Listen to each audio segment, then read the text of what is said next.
بسم اللہ الرحمن الرحیم۔ تمام جہانوں کی بادشاہی اللہ ہی کے لیے ہے۔ اللہ وحدہ لا شریک ہے، بے شک وہی مالک و خالق ہے۔ صلی اللہ علیہ وآلہ وسلم۔ ہزاروں کروڑوں درود و سلام پیارے نبی محمد مصطفیٰ صلی اللہ علیہ وآلہ وسلم پر، ان کی آل پر، ان کی اولاد پر، جنہوں نے 72 تن شہید کر دیے کربلا کے میدان میں، جنہوں نے اپنے دین اسلام کو ہمیں زندہ رکھنے کے لیے، ہمیں خوش رکھنے کے لیے، ہمیں شاد و آباد رکھنے کے لیے خود کو شہید کیا، اس دین اسلام کو پروان چڑھانے کے لیے، قیامت تک کے لیے قائم کر دیا دین اسلام کو شہادت حسین نے۔ بے شک غم میں ہر انسان مبتلا ہے، کہتے ہیں ہر آنکھ اشکبار ہے یاد حسین میں۔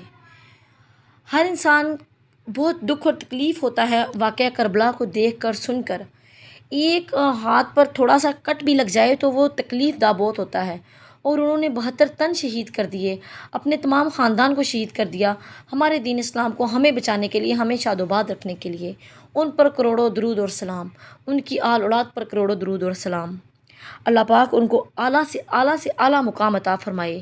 جنت تو امام حسین کے قدموں کی دھول بھی نہیں، جنت تو خود ترسے کہ اہل بیت اس میں جائیں۔ تو بات یہ ہے کہ محرم الحرام حرمت کا مہینہ مانا جاتا ہے۔ نبی پاک صلی اللہ علیہ وآلہ وسلم نے فرمایا کہ اللہ تعالیٰ نے حرمت کے کچھ مہینے جو کہ بنا دیے ہیں، 4 مہینے حرمت کے ہیں، محرم، رجب، ذی القعدہ اور ذی الحج، حرمت والے مہینے ان کو کہا جاتا ہے۔ جو محرم الحرام کی 10 تاریخ ہے، 10 عاشورہ کا دن ہے، اس میں روزے رکھنے کی اللہ تعالیٰ نے یہ روزہ رکھنے کی یہ فضیلت بیان فرمائی ہے کہ جس انسان نے 10 محرم الحرام کا روزہ رکھا، رمضان کے روزوں کے بعد سب سے فضیلت والا روزہ 10 محرم الحرام کا ہے، اس کے پچھلے، نبی پاک صلی اللہ علیہ وسلم نے فرمایا، اس کے پچھلے سال کے تمام گناہ معاف کر دیے جاتے ہیں۔ جس انسان نے 10 محرم الحرام کے دن اپنے گھر والوں پر رزق کو کشادہ کیا، دسترخوان کو کشادہ کیا، اس پر پورا سال رحمتیں، برکتیں اور رزق کو واسع کر دیا جاتا ہے، وسعت کر دی جاتی ہے اس کے رزق میں۔ اسی طرح 10 محرم الحرام کو اللہ تعالیٰ نے حضرت آدم کو بنایا، ان کی توبہ کو قبول فرمایا، حضرت حوا سے ان کو ملایا، حضرت یونس علیہ السلام کو مچھلی کے پیٹ سے رہائی دی، حضرت موسیٰ علیہ السلام کی قوم کو فرعون سے نجات دلائی۔ اللہ تعالیٰ نے 10 محرم الحرام کو بارش کو برسایا، جو دنیا میں پہلی بارش آئی وہ 10 محرم الحرام کو آئی۔ 10 محرم الحرام کو اللہ تعالیٰ نے زمین و آسمان کو، 7 پہاڑوں، 7 زمینوں، 7 آسمانوں کو قائم کیا۔ کہتے ہیں 10 محرم الحرام کو قیامت آئے گی۔ بہت سے اس طرح کے 10 محرم الحرام کو حضرت امام مہدی کا نزول ہوگا۔ اس طرح بہت ساری روایات ہیں۔ 10 محرم الحرام کا دن بڑا ہی تعظیم احترام والا دن مانا جاتا ہے۔ اگر ان دنوں میں، رمضان کے بعد ان دنوں میں نیکی کا اجر بہت زیادہ ہے، تو ان دنوں میں برائی کی سزا بھی زیادہ ہی ہوتی ہے۔ جیسے فرمایا نا کہ حرم میں اگر 1 نماز پڑھو گے 5 نمازوں کے برابر ثواب، 50 نمازوں کے برابر ثواب ہے، لیکن اگر حرم میں بیٹھ کر 1 گناہ کرو گے تو اس کا اجر بھی ویسا ہی ملے گا۔ ہر اچھائی کا بدلہ اچھائی سے ملتا ہے، ہر برائی کا بدلہ اسے برائی سے ملتا ہے۔ یہ ہمارا رب مہربان ہے بہت ہم پر، اس نے اپنے 99 ناموں میں سے صرف 1 نام اپنا قہار رکھا، باقی ہر نام تو میرے اللہ کا رحمان اور رحیم ہی ہے، ہر نام رحمت کرنے والا ہے۔ تو یہ ہمارے رب کا ہم پر کرم ہے کہ اس نے کہا تمہارے دلوں میں جو گناہ گار، جو گناہ وسوسے ہیں، جو بری باتیں آپ اپنے دلوں میں سوچتے ہو، میں نے وہ تم پر معاف کر دی، جب تک تم اس گناہ، اس برائی کو اپنا نہ لو۔ تو بدعت یہ ہے کہ محرم الحرام اتنا تعظیم، اتنا معتبر، اتنا احترام والا مہینہ ہے، اس مہینے میں سب سے زیادہ فساد، لڑائی جھگڑا، جھوٹ، فتنہ پھیلایا جاتا ہے۔ کیسے؟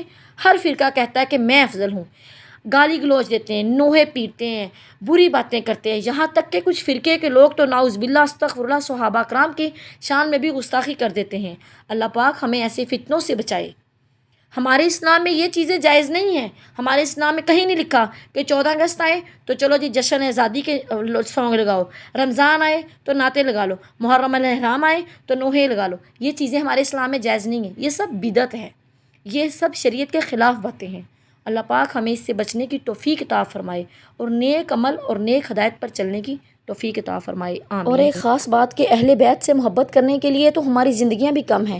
اہل بیت کے ایک لہو کے قطرے کا حساب ہم نہیں دے سکتے، اپنی جان و مال، اولاد، اپنا تن من، ہر چیز قربان کر کے ہم اہل بیت کا حق ادا نہیں کر سکتے۔ ایک محرم الاحرام کے مہینے میں آپ لوگ 10 دن نوحے پیٹ کر، ننگے پاؤں پھر کر، فتنہ فساد ڈال کر، کچھ صحابہ کرام کی بے ادبی کر کے، کچھ صحابہ کرام سے اعلیٰ ظرفی کا ان کو اعلیٰ ظرفی کے اقوال کہہ کر یہ حق ادا نہیں کر سکتے۔ امام حسین رضی اللہ تعالیٰ عنہ نے اور ان کی جو آل تھی، اولاد تھی، انہوں نے کربلا کی جنگ اس لیے تھوڑی لڑی تھی کہ بعد میں آنے والی نسلیں جو وہ اپنے پیٹھ پر زنجیریں مارے اور نوحے پیٹے، نہیں، ان چیزوں سے آزاد کرنے کے لیے۔ دین اسلام ایک آزاد دین ہے، اس دین میں ہمیں کسی اپنے اوپر ظلم کرنے کا بالکل حکم نہیں دیا گیا، ہمیں ظلم سے آزادی کے لیے یہ جنگ لڑی گئی تھی۔ سلام یا حسین، سلام یا حسین، آپ کی شہادت پر سلام، کروڑوں درود اور سلام یا حسین۔